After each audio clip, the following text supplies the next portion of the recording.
Good morning.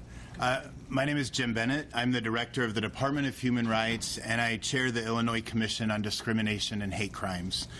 The Illinois Human Rights Act was signed into law in 1979 at the Chicago Historical Society on the very desk President Lincoln signed the Emancipation Proclamation.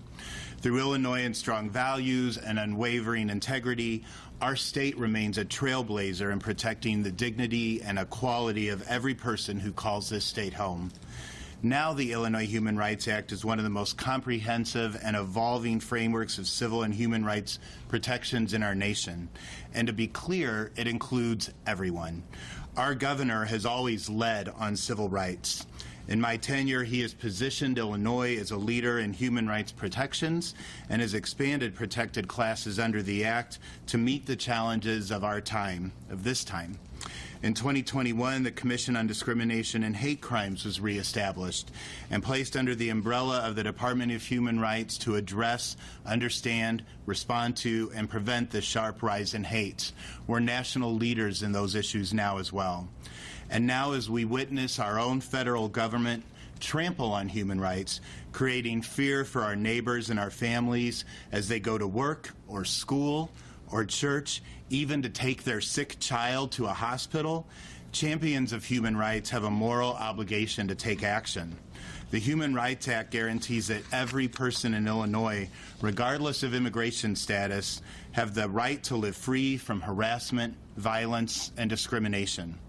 That is why today, Governor Pritzker is signing an executive order establishing the Illinois Commission on Accountability.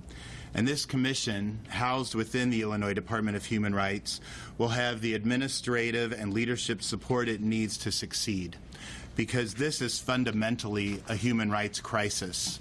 Now, with the Commission on Accountability, Illinoisans will ensure that transparency and the oversight of these federal actions that we're all witnessing in Illinois.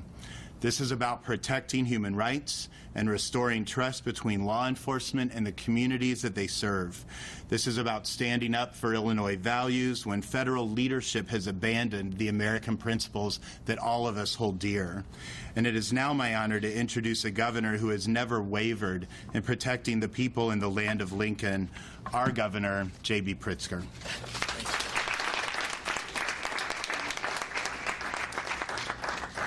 Thank you very much, Jim, and good morning, everyone. It has been over a month since President Trump launched what he calls Operation Midway Blitz. It's a military-style assault on Chicago and our suburbs. In the short time, we have witnessed countless acts of harassment and intimidation and brutality and abuse of power perpetrated against law-abiding civilians across our communities. Trump's masked agents have detained innocent American citizens and legal residents. They have used unmarked cars, a Black Hawk helicopter, automatic weapons, and battering rams to raid an apartment building filled with almost entirely, families and children. They've thrown tear gas and smoke grenades at peaceful crowds. Just yesterday, a Chicago alderman said a group of U.S. citizens were detained in Little Village and Cicero, including 2 of his staff members. We've seen this repeatedly, the demand for proof of citizenship without probable cause, with only the victim's skin color as a reason for the confrontations. None of this is about crime or safety. If it were, there would be coordination with local law enforcement and judicial warrants. In any other country, sending masked federal agents to intimidate its own law-abiding residents would be seen as a dangerous overreach and an abuse of power. Under normal circumstances, federal agency supervisors and inspectors general would enforce proper legal procedures and protocols and hold accountable those who violate them. But Donald Trump, Stephen Miller, Kristi Noem, Tom Homan, and Greg Bovino have failed their oaths of office and allowed agents under their command to act unconscionably under the color of law. They have given the impression that their actions are immune from investigation or accountability. They are not. We have a duty to ensure that the truth is preserved so the public can know what their elected and appointed officials have done, and so the courts and the Congress can eventually hold people accountable. It is imperative that none of the impropriety, brutality, and harassment perpetrated upon our people goes unnoticed. Every instance of abuse, of law breaking, or violent and violations of rights needs to be documented and archived. Since this began, I have encouraged the people of Illinois to use their phones and to record everything they are witnessing and post it on social media. But we must now take this a step further and create an official public record. Across the board, President Trump and the federal government have dodged accountability and dismantled the institutions responsible for checking that corruption and overreach that they're committing. Trump has fired 17 inspectors general. He has installed cronies and sycophants at the Department of Justice who are willing to look the other way. His MAGA allies in Congress have enthusiastically ignored or approved of it. No hearings, no oversight, no checks and balances. And while states have limited abilities against federal immunity, we must remind everyone that this is not forever. There will come a time where people of good faith are empowered to uphold the law. When the time comes, Illinois will have the testimony and the records needed to pursue justice to its fullest extent. Today, I'm signing an executive order creating the Illinois Accountability Commission, a body dedicated to truth, transparency, and justice. The commission will be charged with 3 core missions. 1, creating a public record of the abuses. 2, capturing the impact on families and communities. And 3, recommending actions to prevent further harm and to pursue justice. The commission will be led by truly an extraordinary group of highly qualified leaders who reflect Illinois' deep expertise, integrity, and commitment to justice. With support from the Illinois Department of Human Rights, the commission will collect testimony, hold hearings, and gather information and firsthand accounts from individuals, community members, subject matter experts, local officials, journalists, faith leaders, and organizations. The commission and the records they gather will shine more light on the misconduct of Trump's federal agents. The Trump administration officials have demonstrated on more than one occasion that they are willing to lie to the public and the media to mask their misdeeds. They have already, and will continue to, cover up abuses of power, cross the legal limits of their authority, and attempt to justify dangerous attacks that threaten our people and our communities. We hope to reveal to the public, in Chicago, the state of Illinois, across the nation, and around the world, the facts on the ground about what is happening here. We intend to create a detailed record of the truth. And once this all ends, people of good faith will review what this commission has gathered and will demand accountability. Indeed, people are demanding that accountability even now. I'm glad to be joined here by members of the commission who all share a commitment to justice, transparency, and the rule of law. The Honorable Ruben Castillo will serve as chair. He served as a federal judge for the Northern District of Illinois for 25 years and served as the chief judge for 6 of those years. He served multiple terms on the U.S. Sentencing Commission, appointed by President Bill Clinton and then reappointed by President George W. Bush. He is a highly regarded leader who has received numerous law enforcement awards for his previous work in the Special Prosecution Unit of the U.S. Attorney's Office. Patricia Brown Holmes will serve as vice chair. She has experience on the bench and as a state and federal prosecutor, serving as a former associate judge in the Circuit Court of Cook County, an assistant U.S. attorney, and assistant state's attorney. I have also appointed 4 other commissioners, including Aurora Austriaco, Commissioner of the Illinois Courts Commission and former Commissioner for the Cook County Human Rights Commission. Professor Susan Zesch, former Executive Director of the Posen Family Center for Human Rights at the University of Chicago. Linda Tortolero, CEO of the Latino Policy Forum. And Cindy Sam, retired Chicago Police Department commander. I want to thank these distinguished volunteer leaders for their time and expertise in this very important cause. It takes a great deal of courage and commitment to serve in this capacity, and I am honored to have them with us in this important endeavor. The federal government has chosen to treat the people of this country as an adversary. It is pushing the boundaries of its authority, terrorizing our communities, and disregarding legal and moral accountability in the process.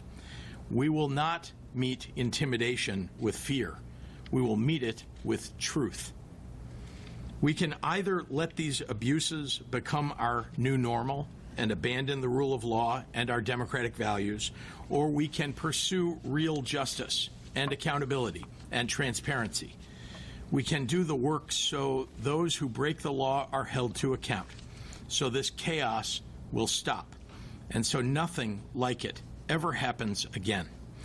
Illinois is choosing our path, and I hope others who believe in the Constitution and the promise of America join us in doing so.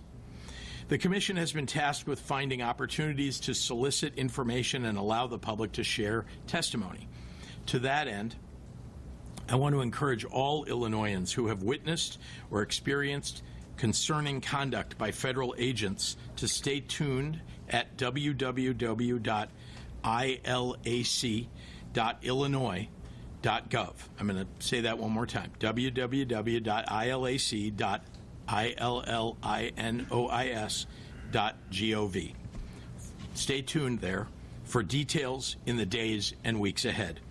Donald Trump is counting on your silence. We are counting on your courage. I look forward to taking your questions in a moment, but first let me hand the podium over to the Illinois Accountability Commission's chair, truly a leader and someone who will serve this state well in this role, the Honorable Ruben Castillo. Ruben? Good morning. Thank you, Governor, for those kind words. I want to thank you personally for putting together this needed commission to serve the citizens of Illinois during this difficult time. We both remarked before coming out here that we wish this didn't have to happen, but it does. I want to give my personal thanks to my fellow commissioners who have answered the call to serve. I'm deeply honored to serve as the chair with my esteemed vice chair, former Judge Patricia Holmes. Let me just tell you what this commission will not do. We're not going to debate the status of immigration law. That is not our role. That debate should be taking place in the halls of Congress. And yet we see where we are, a Congress that cannot fund government right now, let alone take on the difficult issue of immigration reform. This commission is also not about politics. It's not Democrats versus Republicans. Some are going to try and paint it that way, but this is not what this is about. So let me tell you what it is about. This commission is about civil rights. This commission is about the Constitution. This commission is ultimately about human rights. There's a lot of law enforcement experience on this commission. I myself spent 30 years enforcing the Constitution. As a prosecutor, putting my life on the line here in Chicago, as a federal judge, and as Governor Pritzker remarked, as chief judge. What has this experience taught me? Well, this experience has taught me that there is no frustration or anger exception to the Constitution. Just because someone gets upset or frustrated doesn't mean that they can violate the Constitution and hurt people, detain people, seize people, and even shoot people. We've had 2 shootings here in the Chicagoland area. We saw Mr. Villegas Gonzalez lose his life while he was backing up his vehicle. This is something the commission will certainly investigate further. And ultimately, I'm sure this will be a question for a court somewhere. But we will make a record of that. And if all of you have seen the sequence of events with regard to that particular shooting of an unarmed man backing up a vehicle where the agent himself says he's not seriously hurt on tape, there are serious questions about that shooting and that killing. We've also seen Miss Martinez on October 4th, shot repeatedly. How did that shooting go down? Well, just this past week, a supervisory agent says that all agents of ICE are ordered to wear body cameras before Judge Ellis even ordered that. And yet several of the body cameras with regard to that shooting event were not on. And then we learned that the vehicle that supposedly was collided upon was taken to the state of Maine. I will say this, in 30 years of law enforcement experience, pretty unusual events. And then we learned that the agent who did that shooting said something, expletive deleted, and then proceeded to use his automatic weapon to shoot this person repeatedly, even though she was not displaying any type of armed weapon at that point in time. So again, I will tell you, my granddaughter has a word for that. She would call it sketchy. And we will investigate that. But why people are answering this call from the governor is really to avoid these type of events. So the reason I'm here is because I don't want anybody else to be hurt. I don't want certainly anybody else to be killed. This just cannot be tolerated. I'm an old trial attorney, so I like to carry trial exhibits with me. I just brought one with me that I personally framed. This picture was on the Sun-Times. And I looked at this picture 100 times. Why is this man having a weapon pointed at him when he's surrounded by agents? What is the danger? How far away are we from him moving his finger in some fashion and seriously hurting a man who has his hands up? Is this the new normal? This cannot be the new normal in the United States of America or in Illinois. And that is what this commission will be investigating. So in the end, I'm glad Governor Pritzker mentioned shedding light, because I see the commission as a lighthouse. What does a lighthouse do? It sheds light on darkness. And there certainly seems to be, and I'm prejudging this, a lot of darkness going around that we've all seen on videos, photographs like the one I just showed you. Secondly, a lighthouse is a beacon, and that's what I see the commission doing, is coming out with a report and making recommendations so that the interaction between the federal government, where I worked for 30 years, and the state government, where I have lived all my life, can be better. It doesn't have to be an invasion of a military force going into hostile territory. But one will need to look at, and this is something the commission will look at, how did this come about? Who is saying what? Who is posting what? What is on social media? What are the leaders saying? I think just this past week, Judge Ellis asked a very relevant question. Has any agent ever been disciplined for any type of misconduct? And the answer came back a resounding no. And I think, unfortunately, that same answer applies to across the country. As I stand here, I think back to 4 months ago at a press conference similar to this,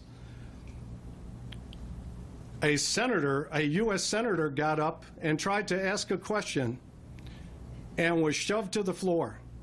Has the agents who did that on CNN television, have they been disciplined at all for that? We will look at that. That's all I will say. But in the meantime, I ask three things of the public. Be patient for this commission. Be peaceful. You can protest, but it needs to be peaceful. Keep taking, as the governor said, those videos. And we pray for your help. We pray for your cooperation, because we will certainly need this. And with that, I'm going to call on our great Lieutenant Governor Stratton. Thank you. Thank you so much. Good morning. Good morning. I want to begin by thanking Governor Pritzker for his steadfast leadership during these unprecedented times. There's no better leader to steer Illinois as we navigate this crisis. I'd also like to thank the Honorable Ruben Castillo for meeting the moment and stepping up to chair this commission in the name of pursuing justice, accountability, and transparency. And thank you to all of the distinguished commissioners and other leaders standing with us today. Since the announcement of Operation Midway Blitz, ICE agents have operated in our streets with complete impunity. As a daughter and lifelong resident of the South Side of Chicago, it is hitting close to home. Today, I want to invoke the legacy of one of my sheroes, who once lived blocks from my home in the Bronzeville neighborhood, Ida B. Wells Barnett. Ida B. Wells was born into slavery and freed 1 year later. She was a trailblazing civil rights activist who, after the Springfield, Illinois race riots of 1908, helped found the NAACP. She was an investigative journalist who was committed to exposing the scourge of lynchings in the Jim Crow South. See, Miss Ida understood that what's done in the dark under the cover of night had to be exposed if there was ever to be real change. What I'm saying is that at our very core in the city of Chicago and the state of Illinois is the strong, fearless, and courageous spirit of Ida B. Wells, who said these words: "The only way to right wrongs is to shine the light of truth upon them." So today, in Illinois, we are shining the light of truth on the harmful and unconstitutional acts of Donald Trump, his administration, and those who choose to remain silent in the wake of his power grab. The Illinois Accountability Commission will shine the light of truth upon how Donald Trump has weaponized ICE against our communities. We are shining the light of truth upon these masked agents who are terrorizing our neighbors. We are shining the light of truth on what we saw just last week on the southeast side of Chicago, where ICE agents threw cans of tear gas into crowds of peaceful protesters, firing pepper pellets and rubber bullets, targeting people who were simply holding signs and speaking out. We are shining the light of truth on Gregory Bovino, Trump's chief architect of this assault on our city, who has openly admitted to targeting people for just how they look, who yesterday led ICE raids in Little Village, causing crashes, patrolling with assault rifles, and detaining two of Alderman Mike Rodriguez's staffers, who were both U.S. citizens.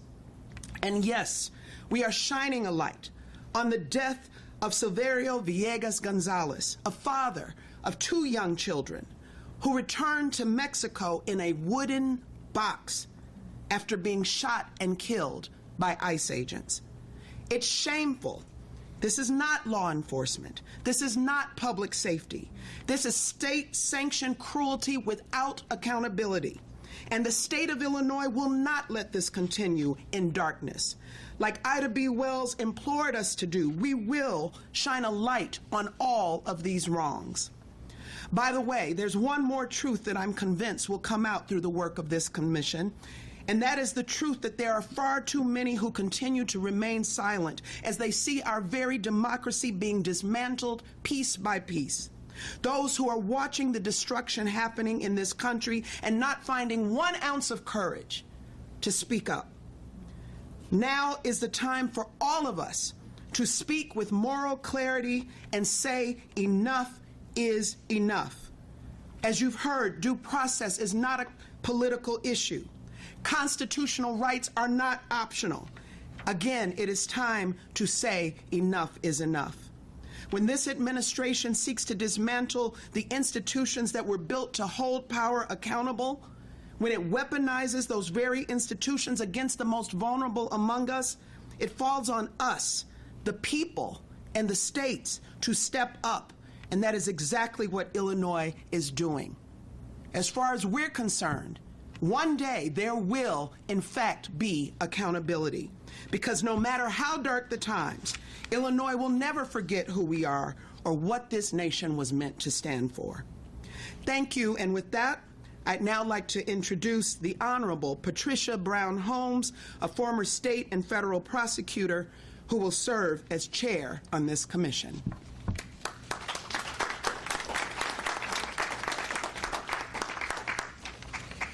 Far be it from me to correct the lieutenant governor, but I'll be serving as vice chair. Vice Chair, sorry.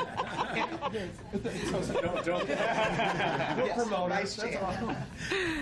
Lieutenant Governor, Governor Pritzker, and Lieutenant Governor Stratton, thank you so much for this incredible opportunity.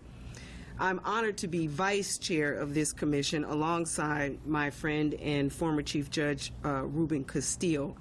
I have served with him on other tasks before, including chairing his commission to appoint magistrate judges for the Northern District of Illinois. So we work very well together, and I anticipate that we will be mission-driven. We're in a critical time when truth, transparency, and courage have become more important than ever. As you've heard, our mission is twofold: to uphold the law and to uphold humanity. We're tasked with creating a clear record of what happened during Operation Midway Blitz, as well as other activities that you've heard that have been occurring throughout our state. We'll examine not just the actions taken, but their impact on the people and communities of Illinois. As you've heard, our goal is not political, it's constitutional. It's about protecting the basic rights of every person in our state and reminding everyone that due process, dignity, and equal protection are non-negotiable values. They're the foundation of our democracy. But this work is deeply personal to me, Governor. As a former associate judge who handled cases involving children and their families, I understand the fear, confusion, and trauma that these families are experiencing. We must meet that fear with compassion and care. We must rebuild trust between residents and those who are sworn to protect them. We need to listen, be transparent, and hold those accountable who need to be held accountable. We owe that to every Illinoisan, whether they're a citizen or an immigrant, who believes in the promise of this state. I'm very humbled to be a part of this commission with Chair Castillo and with all of our fellow commissioners. Together, we'll seek truth without fear. We'll pursue justice without bias, and we'll work toward healing without hesitation. Thank you again, Governor, for your trust in this work and for leading the way. And thank you to the people of Illinois for reminding us every day that justice and humanity are always at the forefront. Thank you. I'll now ask Commissioner Benito.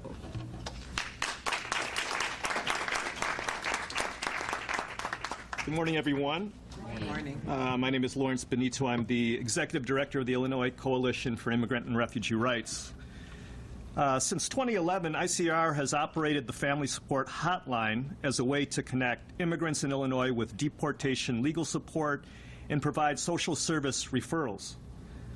Leading up to Trump's inauguration, we worked with our community partners and a network of rapid response teams across Illinois to strengthen the infrastructure needed to meet this moment.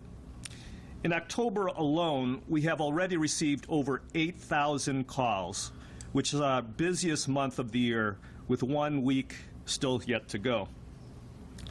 On the hotline, we receive calls from across Chicago, the suburbs, and beyond. Hotspots have included the southwest side and the northwest side of Chicago, Waukegan, Elgin, Cicero, Bolingbrook, and Joliet. On a daily basis, we hear from community members directly on the hotline or via social media about ICE and CBP's violence against our communities. It is increasingly clear that Trump and his cronies are turning the federal government into a weapon against our people. And together, we are fighting back. Everyone has a role to play, from community members who document ICE and CBP violence and call the hotline, to counties and municipalities who have taken local action, and to the governor, who we are standing alongside today in support of this executive order and against the ongoing attack from Trump's increasingly regime-like administration. When we march in the streets, we have a chant, when our communities are under attack, what do? Stand up and fight back. Please continue to call the hotline at 855-435-7693 if you suspect ICE is present in your area or if someone in your family has been taken by ICE or CBP. Remember, organized communities are safer communities, and together we keep each other safe. Thank you. I'd now like to introduce my colleague, Mary Meg McCarthy, Executive Director of the National Immigrant Justice Center. Good morning. Good morning. My name is Mary Meg McCarthy, and I am the Executive Director of NIJC, the National Immigrant Justice Center. With the staff 165, including attorneys and paralegals, NIJC and its pro bono network of 2,500 attorneys provide legal services for immigrants who want to reunite with family or seek safety from danger and persecution they experience in their homelands. Since January, all immigrant neighbors have become vulnerable targets of the Trump administration's unlawful and inhumane deportation scheme. Reminiscent of my experience living in Chile in the 1980s. I worked as a human rights witness in Santiago under dictator Augusto Pinochet. For more than a decade, his military regime violently suppressed public dissent, disappeared, and tortured the regime's political opponents. In 1991, the report of the Chilean National Commission on Truth and Reconciliation documented the deaths and disappearances of thousands of people under the Pinochet regime. This report became a critical resource as Chileans worked to reestablish democratic and human rights norms. When I returned to the U.S. in 1982 to pursue my legal career, I never imagined that one day I would be living through a similar authoritarian regime. But here we are. We have witnessed Immigration and Customs Enforcement, ICE personnel, and other federal agents detain people without warrants or probable cause and ambush a building in South Shore with an army of an outsized number of ICE agents. These actions violate the NAVA consent decree, which NIJC and the ACLU and its partners litigated. The NAVA decree prohibits arrest without a warrant or probable cause. NIJC's lawyers are working tirelessly to enforce that consent decree today and to provide legal counsel to people in detention. Because of ICE's tactics today, it can take days for attorneys to locate a detainee and provide legal consultation. And when we speak with people in detention, we hear dire accounts of medical neglect, overcrowding, and uninhabitable conditions.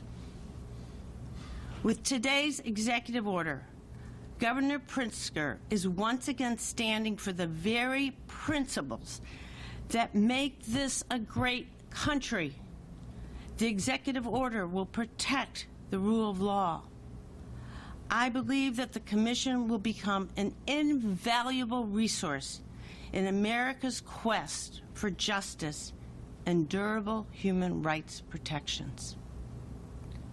I am honored to welcome Governor Pritzker, a steadfast defender of immigrants and the rule of law, and an advocate for all Illinoisans, back to the stage. Thank you.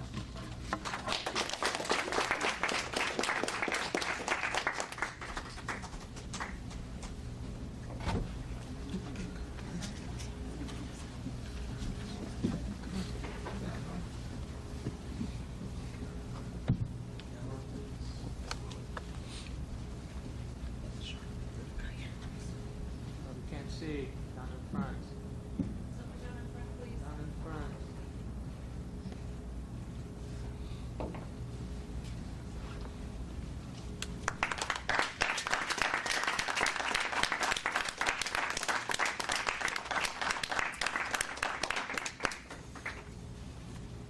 Thank you. I'm going to take a few questions from members of the media.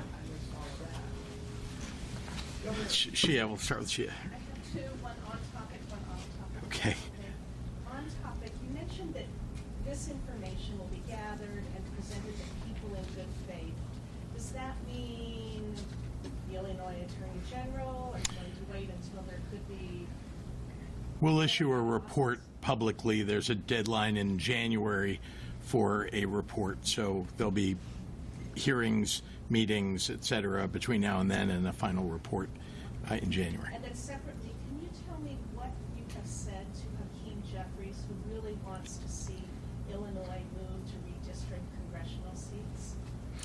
I've suggested to him that he needs to talk to the legislators, the legislative leaders, most especially to the delegation, our congressional delegation in Washington, and that that's something that I know he's pursuing, and we'll see whether the legislature has any interest in taking it up. I think that, as I've said all along, I think that the more that Donald Trump takes on this endeavor of redistricting mid-decade, which is really mostly unheard of, and doing it only for the reason that he knows he's going to lose in 2026 if he doesn't rig the system in his favor, that's something that should weigh on the minds of people who are considering whether or not Illinois should do something about it.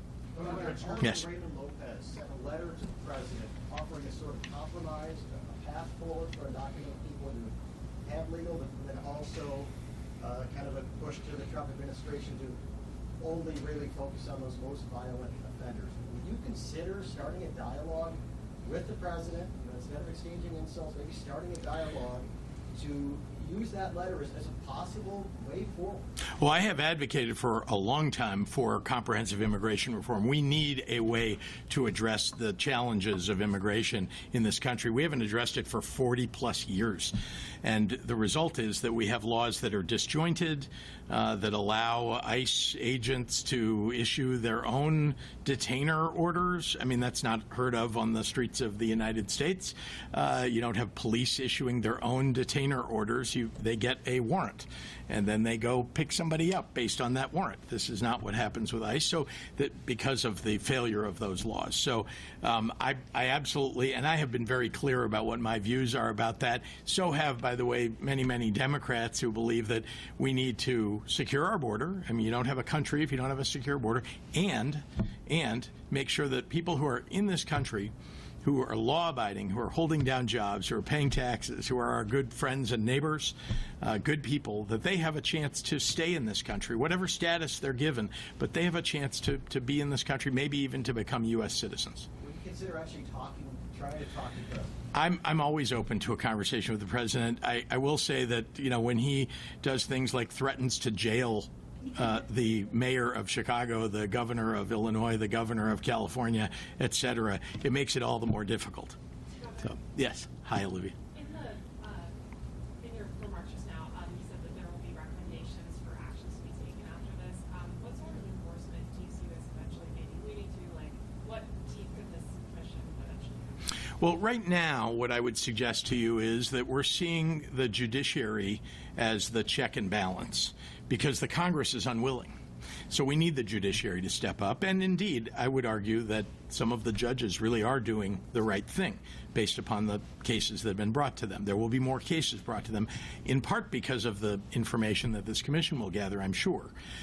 So that is one way in which we can go about enforcing the recommendations, or at least, you know, taking the circumstances that will be reported and putting them into action. That's one thing. And then I think importantly, we're creating here a record. And that record will survive long after perhaps this commission has, you know, issued a report. That record will help future leaders to just decide how they are going to hold people accountable. And I do want to say to people who are ICE agents today, who are CBP, people who are holding higher office, secretaries in the administration, that if they do not follow the law, they will be held accountable. And there will be archives and records of what happened here. And we will know and be able to take action. The first time, by the way, I think, aside again from the judiciary taking action, will be when Congress changes hands and there are actual hearings about these things. That, you know, why are there not hearings now? It's because you have a whole bunch of sycophants in the Congress. They like to, well, the reports, you know, in the media are that, oh, well, they're afraid. Well, if you just sit here and do nothing while the democracy that we all know and love goes away, then I think you're committing more than just, you know, an act of fear. You're actually a collaborator in the endeavor. Governor Pritzker. Yes, sir. Questions? Yes, sir. First off, on topic. You say that the commission will be holding hearings. Will the commission, under this executive order, have subpoena power? And if not, how will the commission compel people to testify if necessary? It will not have subpoena power, but it will invite people to appear. And so, yes, there may be people who refuse to appear, but then there perhaps will be one side that's represented, not the other. And I think, again, we're collecting information, putting it in the record, and making sure that we've got that permanently available to the public and to the judiciary and anybody else that wants to look at it. And then quickly off topic, I'm wondering if you've been able to reach or have a conversation with Senator Bailey. I have not reached Senator Bailey, and I appreciate you raising that. Some of you may know that he lost his son, his daughter-in-law, and 2 grandchildren in a helicopter accident in Montana yesterday. And I cannot imagine losing a child, losing 2 grandchildren, and what they must be going through. That's all I can say. I have expressed publicly already my condolences, my wife's condolences, that we're devastated by it. This is not a time for politics. It's just a time to recognize that you know, losing a child is, I don't know, one of the hardest things ever. My grandmother lost her daughter, my mother, when she was an adult. My grandmother's still alive, and it was her only daughter, and she was devastated by it. My grandfather on my father's side lost his son, my father, at an early age, and he was devastated by it, my grandmother and grandfather. And so I know, I've not experienced it, thank God, but I know what they must be going through. Yes. If I may ask, and to the point that you were making before this, is the fact that you've gotten to the point of having to create this commission, a recognition that in the present, you're not going to be able to hold federal agents accountable for their actions. Well, remember, we're talking about the Constitution here, right? And the states have a certain role, federal government has a certain role. We're following the law in Illinois, right? And so when people ask me, well, are you going to go after them? Well, we're doing everything that's within our power to do that.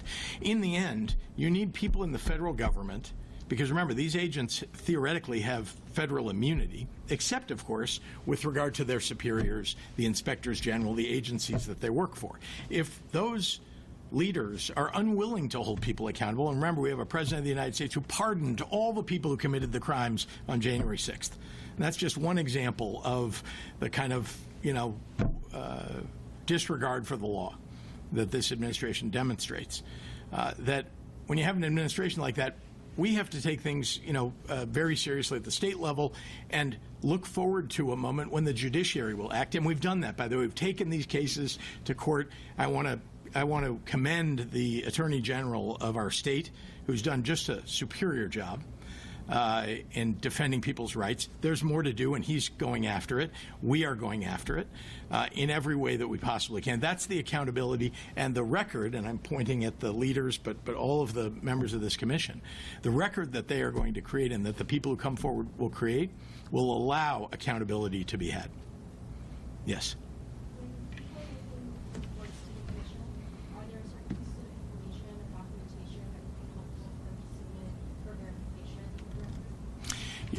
I'd love to, if you don't mind, Ruben, I'm going to hand over, but I just want to say, one of the things that I've asked, as you know, from the public, even people who, don't want to be protesters or get involved in some public way, take video. It's the easiest thing people can do. It's an activist, and it's a protest of its own, just to take the video and make it available to the public. But I'll ask Ruben. First of all, I'll second that. The videos need to continue. We have a good collection of videos already. A lot of people are helping with regard to that. But in direct answer to your question, every single thing can help. Testimony, accounts, anecdotal. This commission will follow the facts in terms of how these situations develop. There's always going to be conflicting accounts. There's always going to be this so-called he said, she said, they started it. But we want to know, and I think part of the root of that problem that I can see is what's coming down from the top, and is anything being done when misconduct occurs? Because if misconduct is allowed to continue, or if misconduct is being encouraged from the top, that's just a fundamental problem. And a lot of what we've seen so far encourages misconduct. Covering of the faces, the attire, the equipment, whatever is being told before these things transpire. It's almost like, I suspect, and we will find out, locker room talk. And then you go out and play a very aggressive game. And this is not a game. Lives are being lost. But I saw, for example, Mr. Bonvino had no problem being on Fox News last night saying that his agents were extremely professional. I would invite Mr. Bonvino to come before this commission and explain that. Yeah. Are you concerned, I guess, or do you have a plan for the private identity of citizens? Definitely very concerned, especially with regard to individuals who don't have full legal status in the United States. That's a big concern. We will work with our attorneys to deal with that. But on the other hand, there are a lot of U.S. citizens that are being abused that I can see. I saw a WGN producer treated in a way that should never have happened. And I don't know if there's any discipline for that. It certainly doesn't appear to be forthcoming when Mr. Bonvino says last night they're being extremely professional.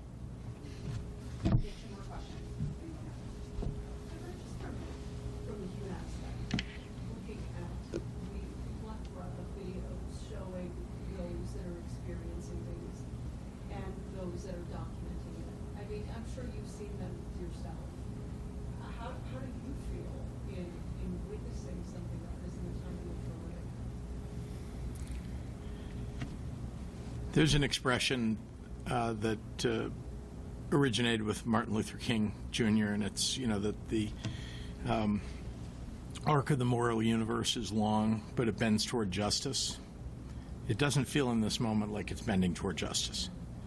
And indeed, I guess I would offer humbly an amendment to say it only bends toward justice if we bend it that way. And when I see people being stopped because of the color of their skin, and people are being demanded to prove their citizenship. I don't know about anybody in this room, but do you carry proof of citizenship? Have you ever carried proof of citizenship, all the citizens in this room? Nobody carries a proof of, well, okay, somebody raised their hand because you may be afraid right now. That would be the reason why you would carry it right now. But this is something that happens in authoritarian regimes. Does not happen in a democracy. Does not happen in this constitutional republic, except now. People are being demanded to show that and it's because of the color of their skin most often. And they're literally a military attack on a building, with a Black Hawk helicopter and people rappelling out of that, people wearing uniforms and automatic weapons. Oh, by the way, they set up cameras so they could capture it all on video so that they could, declare victory or take some triumph out of most of the people in that building, 130 people, vast majority of those people here legally. And they were aiming, they said, at Tren de Aragua. Great, please take the gangsters, take the drug dealers. Great, but that's not how you do it. That's not how law enforcement carries out its mission. You get a judicial warrant. You target the people that you want, and you arrest them with that judicial warrant. You don't arrest an entire building, detain everybody, zip-tie children, elderly people held in a U-Haul for hours, U.S. citizens. I say it like other people don't have rights. Everybody on the ground in the United States has rights. They do, just by virtue of being here. You might get deported, you might.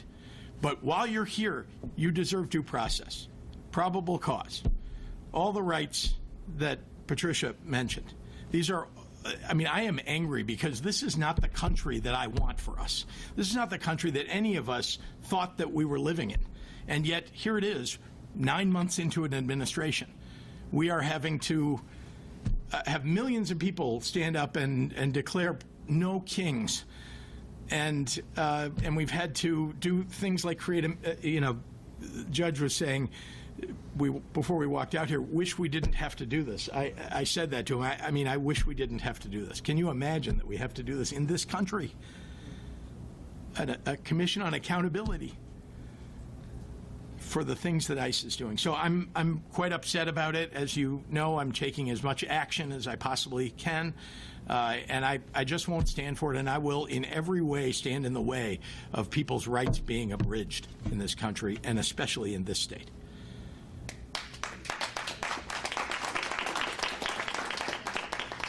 Okay, thank you all very much.